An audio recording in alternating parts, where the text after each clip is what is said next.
তার জন্য নয়। আজ আমি একেবারে মনের ভেতরের কিছু কথা আপনাদের সাথে ভাগাভাগি করতে চাই, যে কথাগুলো একজন জেএনজি, একজন যুবক আর আমাদের প্রজন্ম সবার সাথে সম্পৃক্ত। একজন মুসলমানের জন্য যেমন, তেমনি আমাদের দেশের অন্য ধর্মের সকল ভাই বোনদের জন্য।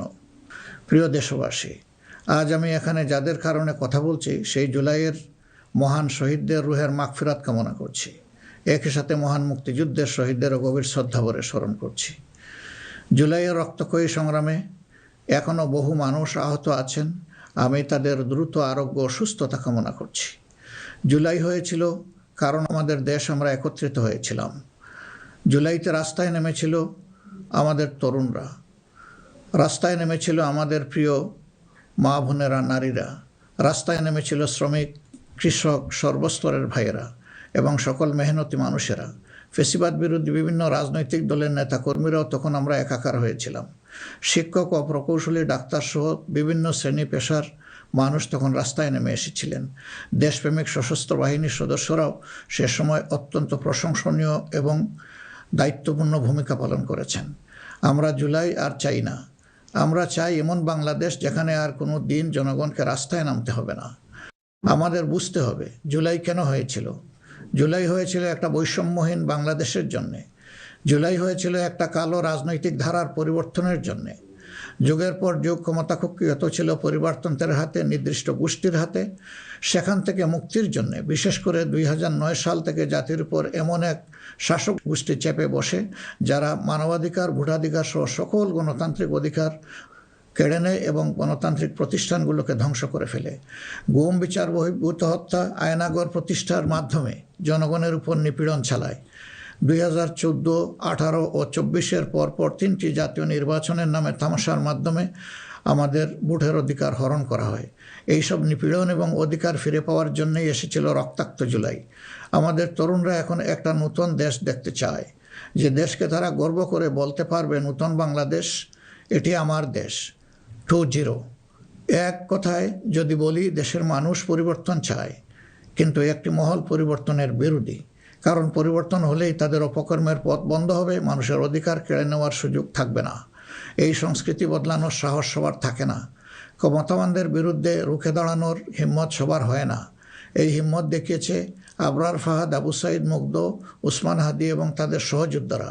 তাদের রক্তের শপথ নিয়ে নতুন প্রজন্মের লক্ষ লক্ষ সাহসী সন্তান আজ এই পরিবর্তনের জন্য প্রস্তুত। এই দেশ আমাদের সময়ের এই সাহসী সন্তানদের হাতেই তুলে দিতে চাই।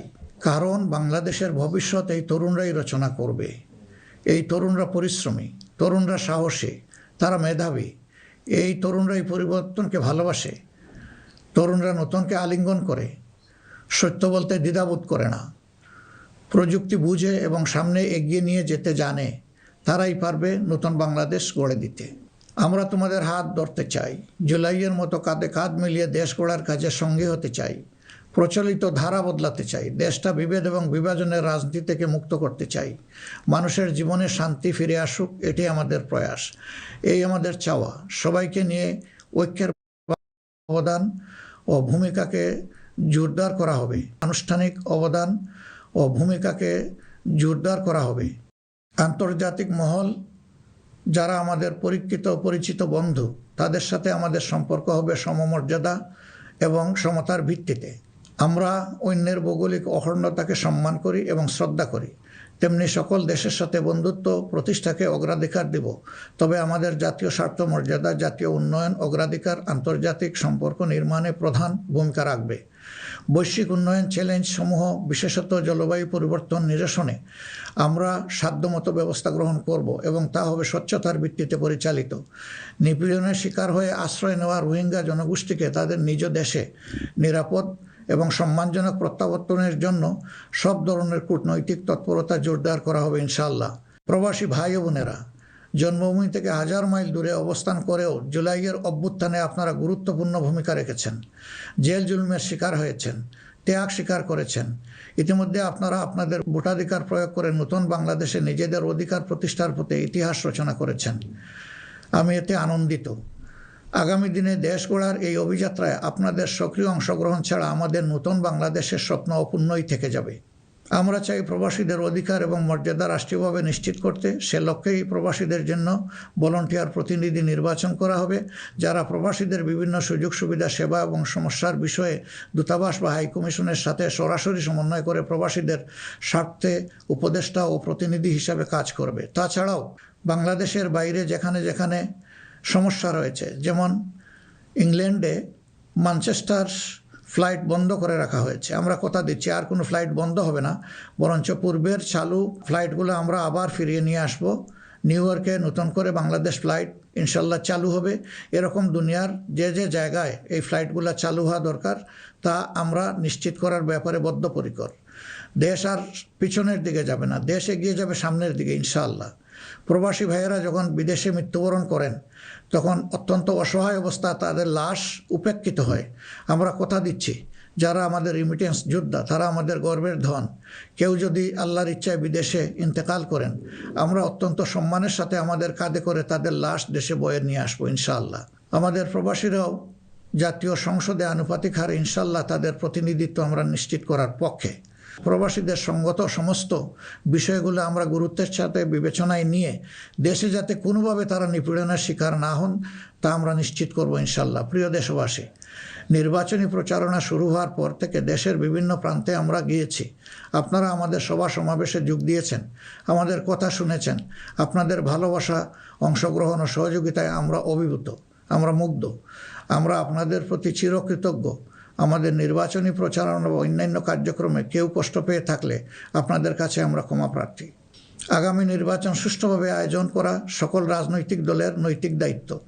তাই আমাদের আহ্বান হবে নির্বাচনী আচরণ বিধিগুলোকে সম্মান জানানো এবং প্রতিদ্বন্দ্বী রাজনৈতিক দলের বৈধ অধিকারকে সম্মান করা। সুষ্ঠু নির্বাচন আয়োজনের মাধ্যমে রাজনৈতিক স্থিতিশীলতা নিশ্চিত করা হবে আমাদের রাজনৈতিক অঙ্গীকার। প্রশাসন ও আইন শৃঙ্খলা রক্ষাকারী বাহিনীর সদস্যরা নিরাপত্তার দায়িত্ব তারা পালন করেছেন অত্যন্ত নিষ্ঠার সাথে। আমাদের সাংবাদিক ভাই এবং বোনেরা অনেক কষ্ট করে আমাদের বিভিন্ন অনুষ্ঠান কভার করেছেন। আপনাদের প্রতি গভীরভাবে আমরা কৃতজ্ঞ। আপনাদের ঋণ শোধ করতে পারবো না, আপনারা ভালো থাকবেন। আমাদের দলের বিভিন্ন পর্যায়ে নেতাকর্মী, শুভাকাঙ্ক্ষী এবং নির্বাচনী জোটের নেতৃবৃন্দ কর্মীগণ নিরলস পরিশ্রম করে যাচ্ছেন, আর্থিক ত্যাগ করেছেন। শেরপুরে আমার ভাই রেজাউল করিম প্রতিপক্ষের নির্মম আঘাতে শাহাদত বরণ করেছেন। আল্লাহ রাব্বুল আলামিন তার এই ত্যাগকে কবুল করুন এবং তাকে শহীদ হিসাবে কবুল করুন। আমাদের ভাই জনাব মোহাম্মদ নুরুজ্জামান বাদল, যিনি শেরপুর 3 আসনের প্রার্থী ছিলেন, তিনি ইন্তেকাল করেছেন। আল্লাহ তাকে উত্তম পুরস্কার দিন এবং জান্নাত নসিব করুন। প্রিয় দেশবাসী, আমরা আন্তরিকভাবে বিশ্বাস করি যে রাষ্ট্রীয় দায়িত্ব হচ্ছে আমানত। রাষ্ট্রীয় দায়িত্ব কোনো উপভোগের বিষয় নয়। সর্বাবস্থায় আমরা স্মরণে রাখব আমরা প্রত্যেকে দায়িত্বশীল এবং আমাদের দায়িত্বের ব্যাপারে জিজ্ঞাসাবাদ করা হবে। আমরা হযরতে ওমরের সেই বিখ্যাত উক্তি ও দায়িত্বশীলতা মনে রাখব যে ফুরাত তীরে একটি কুকুর না খেয়ে যদি মরে তাহলে তার জন্যও তাকে জবাবদিহি করতে হবে। আল্লাহর নির্দেশ অনুসারে আমরা ন্যায় বিচার প্রতিষ্ঠায় অঙ্গীকারবদ্ধ থাকব ইনশাআল্লাহ। আশা করি আপনারা আমাদের অঙ্গীকার ও স্বপ্নকে বিশ্বাস করে জাতীয় সংসদ নির্বাচনে আমাদের প্রতি সমর্থন জানাবেন। আগামী 12 ফেব্রুয়ারি তারিখে জামাতে ইসলামের প্রার্থীদেরকে দাঁড়িপাল্লা মার্কায় এবং যেসব অঞ্চলে অপর 11 দলীয় অপরাপর প্রার্থী রয়েছেন তাদেরকে আপনারা আপনাদের এলাকায় ইনশাআল্লাহ মূল্যবান ভোট দিয়ে নির্বাচিত করবেন। এই আকুল আবেদন আপনাদের সকলের প্রতি রাখলাম। আল্লাহ পরিবর্তনের এক মহা সুযোগ আমাদেরকে এনে দিয়েছেন, আসুন সেটা কাজে লাগাই। বিগত দিনের রাজনীতি পরিহার করি, একটি নতুন বাংলাদেশ তৈরি করি যেখানে সবাই মান, ইজ্জত ও মর্যাদা নিয়ে বাস করবে। আমরা আমাদের তরুণ সমাজকে সমাজের ককপিটে বসিয়ে দিতে চাই। বাংলাদেশ নামের উড়োজাহাজটি তারাই চালাবে, তারাই হবে ক্যাপ্টেন, তারাই হবে এটার পাইলট। আমরা গিয়ে বসবো প্যাসেঞ্জার সিটে। হে তরুণরা, তোমরা তৈরি হয়ে যাও, এই দেশ তোমাদের জন্যে, এই দেশ তোমাদের হাতেই তুলে দিতে চাই এবং এই দেশ তোমাদের হাতেই মানাবে, এই দেশ তোমাদের হাতেই গড়ে উঠবে, এটি আমাদের একান্ত প্রত্যাশা। বাংলাদেশ জামাতে ইসলামী নিরলসভাবে এই দেশকে গড়ে তোলার জন্য এবং দেশে বিদ্যমান সংকট নিরসনের জন্য সবসময় কাজ করে এসেছে, তা আপনারা সকলেই সাক্ষী। এমনকি আমাদের কষ্টের দিনগুলোতেও আমরা থেমে থাকিনি। আমরা জনগণের সুখ দুঃখ, ব্যথা বেদনার সমান অংশীদার ছিলাম। যেখানেই জনগণ কোনো দুঃখে কষ্টে পড়েছে সেখানেই আমরা গিয়ে তাদের সামনে হাজির হওয়ার চেষ্টা করেছি। আপনারা তখন আমাদেরকে বলতেন, এত কষ্ট বুকে চেপে আপনারা এসেছেন আমাদের কাছে, এক আশ্চর্য জিনিস না। এটা আপনাদের কাছে আশ্চর্য হলেও আমাদের কাছে ছিল এটি আমাদের পবিত্র কর্তব্য এবং দায়িত্ব। কোনো বাধাই আমাদেরকে সেদিন টেকিয়ে রাখতে পারেনি, ইনশাআল্লাহ আগামীতেও কোনো বাধা আমাদেরকে টেকিয়ে রাখতে পারবে না। আমরা আমাদের প্রিয় জনগণের এবং আমরা বিশ্বাস করি আমাদের জনগণ আমাদেরকে ভালোবাসে।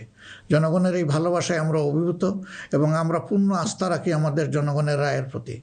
আপনাদের সকলকে আজকের এই পর্যায়ে এসে আরেকবার আমি আহ্বান জানাবো, আসুন একটু নতুন বাংলাদেশ, তরুণদের প্রত্যাশার বাংলাদেশ, জিএনজির জন্য আগামী বাংলাদেশ, আমাদের নারী সমাজের জন্য একটা নিরাপদ এবং সম্মানের বাংলাদেশ গড়ে তোলার জন্যে আমরা সবাই আগামী 12 তারিখ দাঁড়িপাল্লা এবং জোটের অপরাপর মার্কা যেখানে যেটা আছে তাতে ভোট দিয়ে 11 দলীয় প্রার্থীদেরকে নির্বাচন করি।